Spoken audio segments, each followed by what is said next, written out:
नमस्कार, मैं डॉक्टर सरिता चौधरी आज आप सभी का इस वीडियो लेक्चर में स्वागत करती हूं। आज हम बात करेंगे एजुकेशनल रिसर्च पैराडाइम के बारे में, यानी कि शैक्षिक शोध पैराडाइम।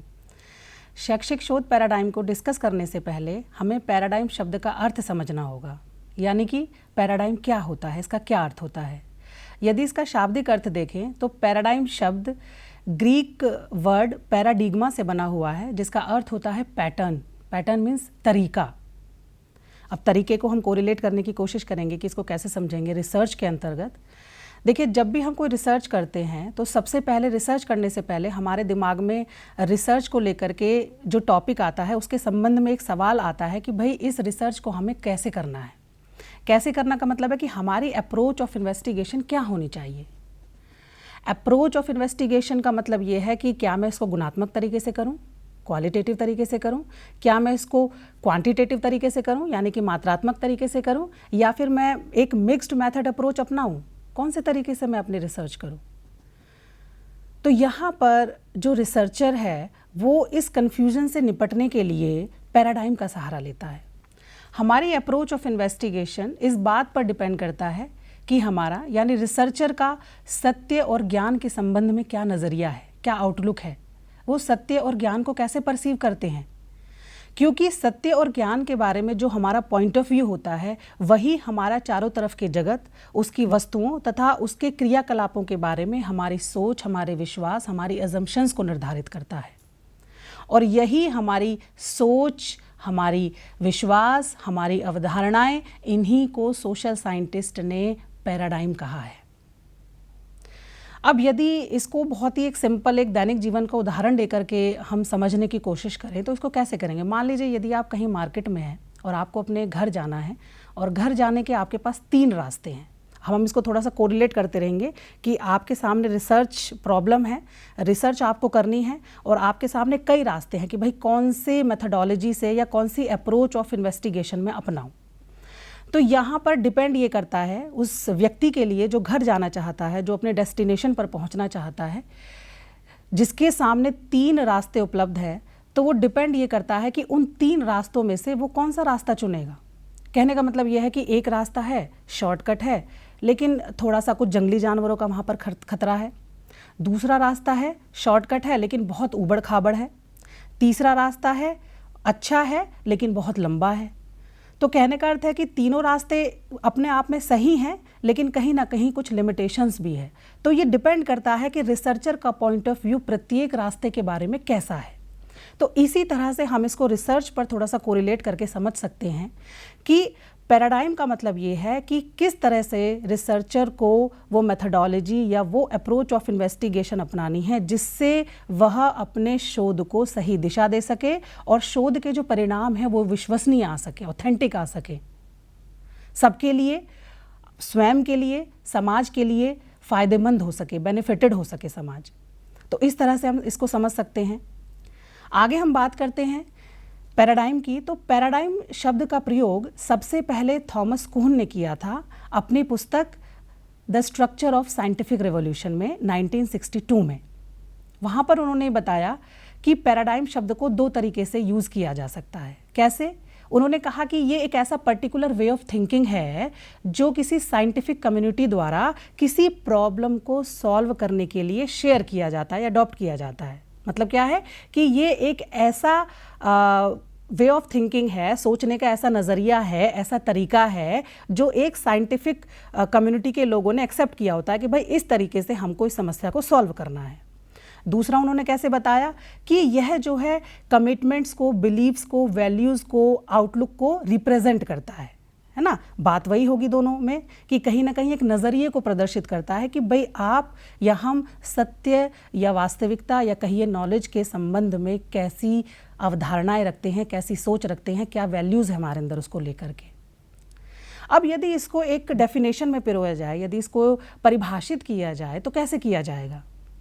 तो अकॉर्डिंग टू श्वांट नाम के फिलोसफर ने 2001 में इसको डिफाइन किया है। उन्होंने बताया a paradigm is a shared world view.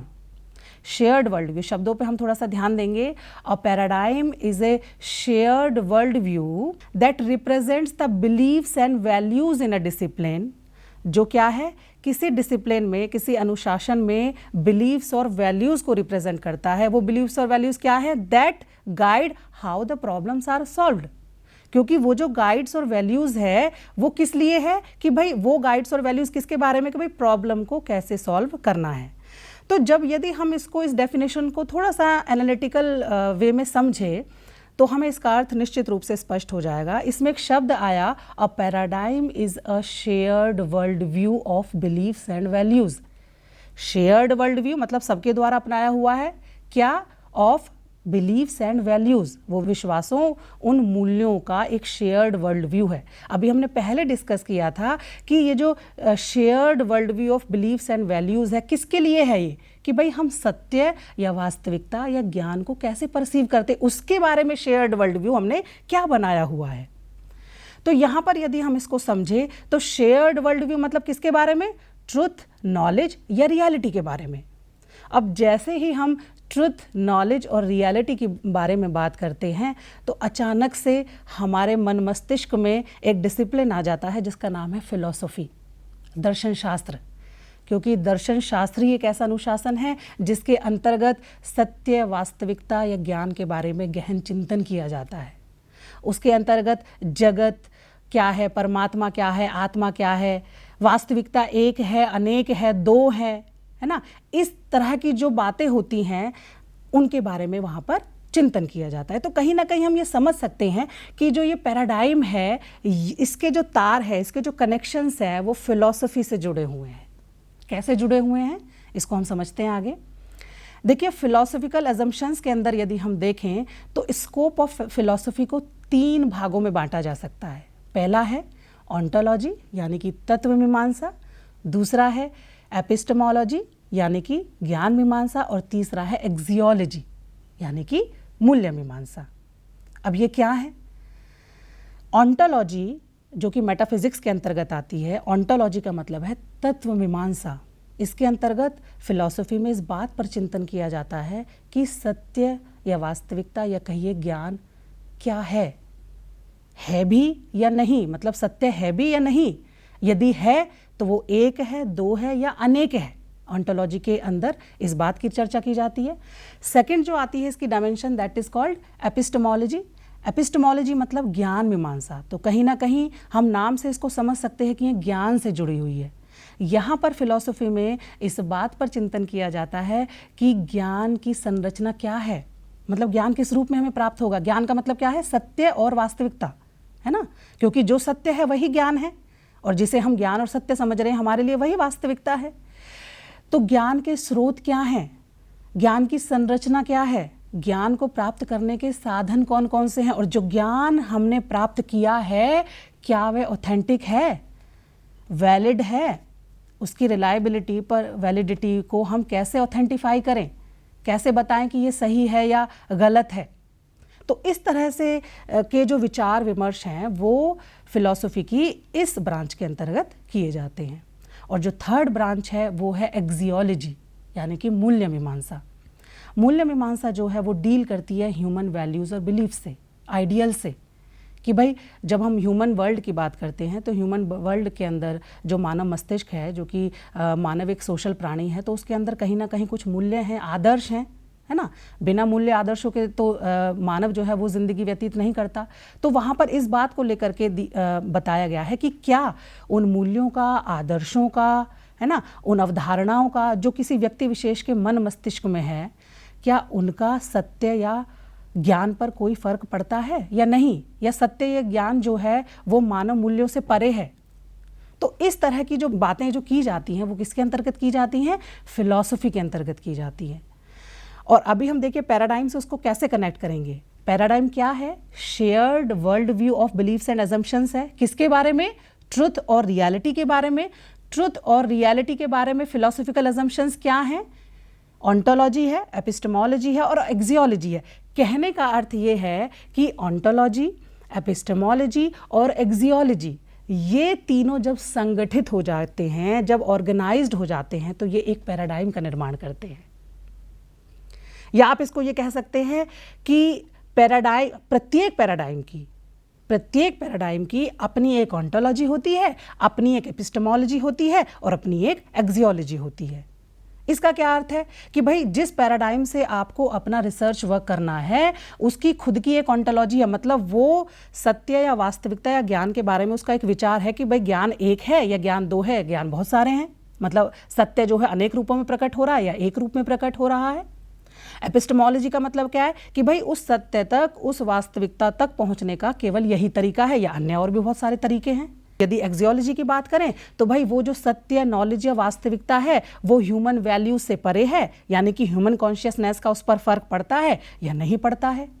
तो कहने का अर्थ यहाँ पर यह है समान प्रकृति की ऑन्टोलॉजी, समान प्रकृति की एपिस्टेमोलॉजी और समान प्रकृति की एक्सियोलॉजी, तीनों के तीनों मिलकर के किसी एक पैराडाइम का निर्माण करते हैं। या कहिए बात वही है कि शीला के 3 बच्चे हैं या 3 बच्चों की माँ शीला है, तो वही बात है, कंफ्यूज होने की इसमें ज़रूरत नहीं है।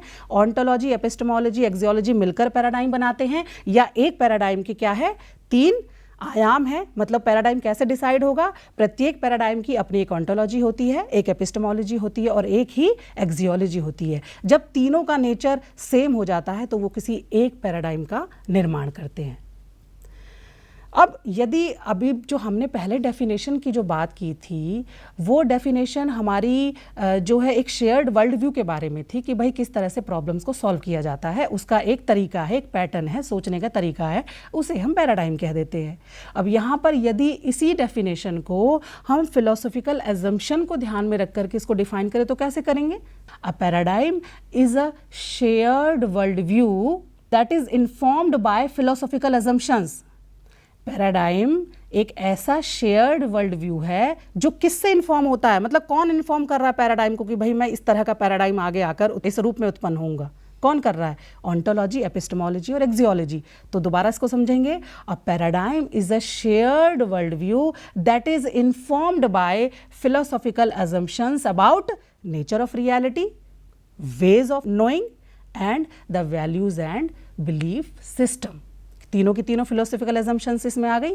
इसका मतलब वही बात है कि जो तीनों फिलोसॉफिकल असम्पशंस हैं वो मिलकर के पैराडाइम का निर्माण करती हैं। अब यदि हम इसको रिसर्च से, अभी आप थोड़ा सा कंफ्यूज हो रहे होंगे कि ठीक है पैराडाइम है तो उसमें मेथोडोलॉजी का क्या कनेक्शन है। अब इसको हम एक हायरार्किकल ऑर्डर में समझ सकते हैं। कैसे समझ सकते हैं? अब देखिए, सबसे पहले आया ऊपर ऑन्टोलॉजी।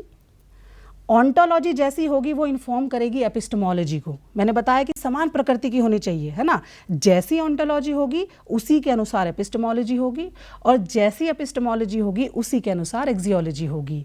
ये तीनों मिले। अब ये तीनों जब समान नेचर के मिल गए, इन्होंने क्या बनाया? एक पैराडाइम बना लिया। मान लीजिए उसका कोई नाम है, यदि हम पॉजिटिविज्म की यहाँ पर बात कर लें, विधेयवाद की यदि बात कर ले, तो उसको एक नाम दे दिया क्या कि भाई समान नेचर की तीनों जो फिलोसॉफिकल असम्पशंस हैं जब ये मिलेंगी तो एक पैराडाइम का निर्माण कर देंगी। अब आगे कैसे चला जाएगा?